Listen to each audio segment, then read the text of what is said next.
There's a place in your house where it's cool to chill, get some me time, or even cook a meal. It's your kitchen, mofo, ain't no time to slack. So just grab yourself a penny and let's work that ass. If you're scared of this place, ain't no need to bother. Just lay down your weapons and pick up another.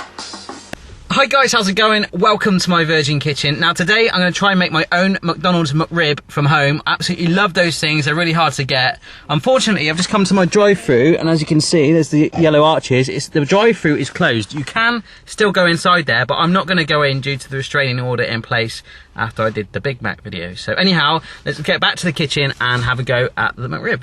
Cha-ching!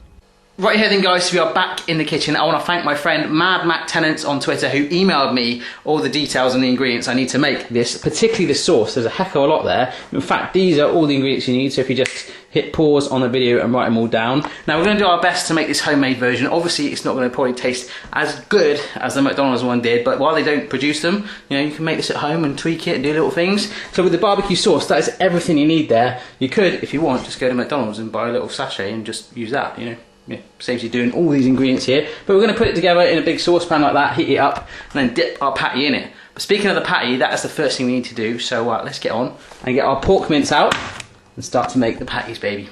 Yeah.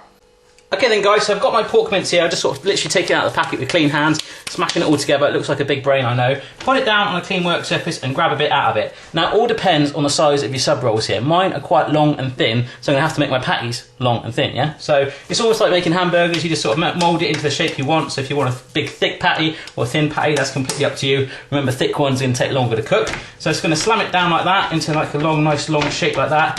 Little bit of flattening down like that, and that will make us like a patty shape like that, okay? See that? It's kind of cool. Now, the other thing about the McRib patties was they had these long strips across them to make them look like ribs, like on a barbecue, okay? So what you could do with a little bit more of your extra meat like that, okay, is to just sort of start to roll it into a cylinder shape and then squish it out a little bit. This is going to make you sort of ribby effect look thing. So what you do is just place that on top of your patty like that, and you just do about 3 or 4 lines down there, okay? So let's do that. Yeah. Okay, so I finished my McRib patties. Actually done a 3-strip thing, kind of looks a little bit like an Adidas trainer. I've washed my hands again, and what I'm going to do is pick up my sub roll. Now these patties will probably shrink a little bit once you put them in the pan, but just check the length of it against your sub, and it should be all good, and that is what you're looking for. So just grab another piece of greaseproof paper, and just pat it down a little bit. The fat on the meat should hold the top of it a little bit. Now put that in the freezer to help set the shape for at least half an hour, and then we'll move on and make the barbecue sauce. McRib-tastic. Okay, so while they're in the freezer setting, we are going to make the sauce. Now, by and far, the easiest way to do it, like I said, is to literally go over to McDonald's and say, hello, could I have a barbecue sauce, please? And they give you it. You pay 5p for it sometimes, or that's $100 in US and America. I don't know. But we're going to make our own. The only thing I couldn't get hold of was something called liquid smoke, which is available in most countries, or if I was a little bit more prepared, I could have gone on Amazon.co.uk. And I could have ordered some. But anyhow, these are all the bits and bobs you need. Yeah, the liquid smoke, we're going to substitute that with, I've actually bought some smoky barbecue sauce anyway, and one of the ingredients, I don't know if you can see it in there, is liquid smoke. So we're going to top it up with all these other flavours to give it that little McDonald's edge, hopefully. So one thing we are using, which interests me, is something called cider vinegar. Now I live on the west of England, and we are really renowned for our cider, so I've got to try it in true West Country style.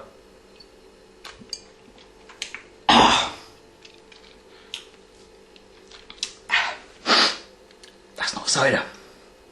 That's vinegar. I can't taste any apples in that. Oh, I'm getting heartburn. Anyhow, so all of these ingredients are going to go together into this pan. We're going to heat it, and that's going to try and make the sauce nice and sticky, okay? So when we make our patties, we're going to smother it in it, and it's going to hug it, okay? It's going to love it, it's going to hug it, and sort of cradle it, you know, like that.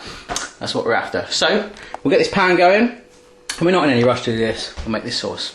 Yeah. Okay, so we're going to start making this sauce now. I've got this pan on a low flame, like so, and we're literally just going to chuck all the ingredients in. There's no order whatsoever, so I'm just going to go with whatever I prefer. So in goes the mustard, first of all, like so. Look at that. Just want to jump in there with it, so a nice bit of yellow in there. Then our barbecue sauce. Just get a nice yellowy brown. Our garlic and onion powders. Cha-ching. Our cayenne pepper and smoked paprika. Cha-ching. Our water, just, you know, water of life, H2O and all that. Pour that in. Our light brown sugar, which is going to hopefully try and thicken it and give it that nice sweet feel. Cha-ching. our cider vinegar, which doesn't taste of cider, but does taste a lot of vinegar. And finally, last but not least, a big load of tomato ketchup. So, I'm just going to spoon that all in like so. So over a low heat, we're just going to stir this all together. Going to thicken, and I'm going to give it one last blast towards the end when we want to smother it on top of our patties. Okay, so over a low heat, just consistently stir it and you'll see that it is starting to thicken up now. That is what we're after, and the colour is looking good. I'll find out what it tastes like in just a jiffy. Okay, so my sauce is nice and thickened. I put it to one side to cool down just a bit, and we'll give it a heat blast at the end. Remember, it can be very hot when you're cooking the sauce, so be careful. Let's have a little taste. Tell you what, that is blooming good. That is very close, my friends, if not identical to McDonald's sauce. Ooh, I am loving that. I want to drink that right now. Anyhow, we'll leave that to one side just for a minute. I've got 2 pans there. One for the pork patties, which we're going to get out now. And this griddle pan, which we're literally just going to toast our buns on very briefly. Then we build it. So let's get the patties out and we'll carry on cooking. Yes. Okay then guys, so I've got myself a nice hot pan there and I'm spooning on these patties there. As you'll see, they're holding their shape because the put them in that freezer has helped do that. It's looking massive now looking at it, but hopefully it will shrink a bit. Good times.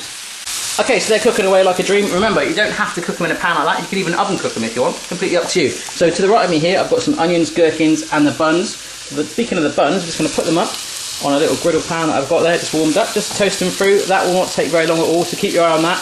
Remember, once you feel that's cooked through halfway, you've got to flip them over and allow a little bit more time for our Adidas style stripes on there. Yeah, baby. Okay, I've just flipped them over, looking golden brown that side, which is good, but these little lines down the side there, you want to make sure that they get cooked as well. Really important, okay? My buns should nearly be done actually, it's been about a minute. Look at that, that's all good, that'll do. So we'll take those off and wait for our patties to cook. Yeah.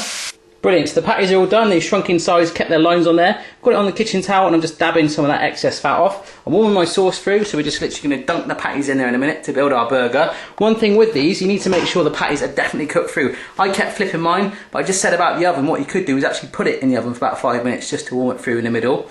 Another thing about these patties is in supermarkets, you can actually get pre-sized patties around about those sort of size without the strips. So if you're not that bothered about the strips, you just buy those and that'll make it even easier.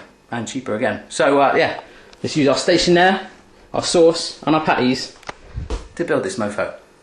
Okay guys, I've just grabbed my sauce and put it in a mixing bowl like that, and if you're as big a fan of the McRib as I am, this is going to look something quite sexual to you. So I'm just going to dunk our McRib patty in that sauce and just start to spoon out over there like that. It's fish slice. If you don't have to have a fish slice, you can use a spoon. If you're hardcore, that sauce is piping hot by the way, you could use your hands. What we're going to do is let this smother the patty just for a couple of minutes. Going to pick it straight out of there and into our bun. Okay then guys, so just giving it 2 minutes in there, just let it drip off a little bit. You can see that your McRib patty is well and truly coated in that sauce, just like the real thing. Okay, so before we build this thing, I want to do a quick shout out to McRib Watch. Okay, so just check them out here. They are dedicated to tracking McRibs all over the world when you use the hashtag McRib. Okay, so go check them out and cheers for the tweet, guys. Okay, so I've just built one McRib and I'm going to use this base as a bit of a pointing stick for the minute. It's all good. There's a little bit of a debate as to how you build a McRib, but to be honest guys, the way I see it, all goes down the same way. So put down your base and then grab your rib patty. Okay, I've just put my patty on top and that looks gigantic. Maybe should have made it a teeny bit longer, but it's all good. A few onions on the top now, just sprinkle those on there. Remember, they're not cooked, they're just like raw onions, proper McDonald's style. Then, depending upon your geographical location, you may call these pickles or gherkins. Just plonk those on there. And then just grab your lid, shove that down, maybe push it down a little bit, and that is your McRib all done. Whoa. Okay then guys, for me it's kind of like a childhood dream to make this thing. I know cloning McDonald's isn't always the most exciting thing, but I'm kind of in heaven right now. I might have a McJaculation moment. Anyhow, let's just pick it up and just take a massive bite out of it, right?